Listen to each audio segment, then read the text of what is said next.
Football মাঠে যেন চরম ধ্বংসযজ্ঞ।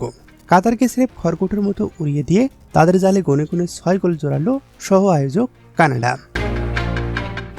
হ্যাঁ দর্শক, ঠিকই শুনেছেন। আর এই গোল উৎসবের নায়ক একজনই, জোনাথন ডেভিড, যার আগুন হেডটিকে কাঁপছে পুরো ফুটবল দুনিয়া। বাংলাদেশ সময় শুক্রবার ভোরে ভ্যাঙ্কোভার স্টেডিয়ামে যারা ম্যাচটা দেখতে বসেছিলেন তারা হয়তো নিজের চোখকেই বিশ্বাস করতে পারছিলেন না। ম্যাচের প্রথম আধা ঘন্টাতেই ব্যাকফুটে হয়ে যায় কাতার। একের পর এক আক্রমণ কাতারের রক্ষণভাগকে চুরমার করে প্রথম 30 মিনিটেই খেয়ে বসে 2-2টি গোল। কিন্তু নাটকের মূল পর্ব তখনও বাকি।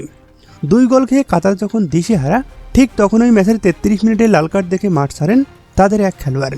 10 জনের দলে পরিণত হওয়া কাতারকে আর পায় কে? বিরতিতে যাওয়ার আগ মুহূর্তে কাতারের স্কোর লাইন দাঁড়ায় 3-0।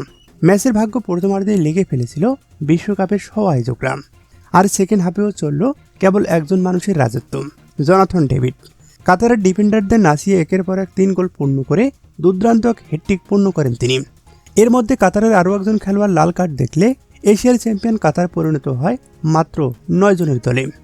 9 জনের দল নিয়ে কানাডার হাই প্রেসিং ফুটবলের সামনে দাঁড়ানোর কোনো ক্ষমতা ছিল না কাতারের। ডেভিডের হ্যাটট্রিক ছাড়াও কাতারের কফিনে শেষ প্যারাকটি ঢুকান কাইল লেরিন ও জোনাথন সাবিলা। আর তাতেই নিশ্চিত হয়ে যায় কানাডার 6-0 গোলের এই ঐতিহাসিক এবং বিধ্বংসী জয়। এই রূপকথার জয়ে বি গ্রুপ থেকে নকআউট পর্বে যাওয়ার সম্ভাবনা এক ঝটকায় আকাশচুম্বী করে ফেলল স্বাগতিকরা। 9 জনের কাতার বনাম কানাডার এই গোল উৎসব আপনার কেমন লেগেছে? জোনাথন ডেভিডের এই হ্যাটট্রিক কি তাকে টুর্নামেন্টের সেরা গোল স্কোরার বানাবে? জানিয়ে দিন আপনার মতামত।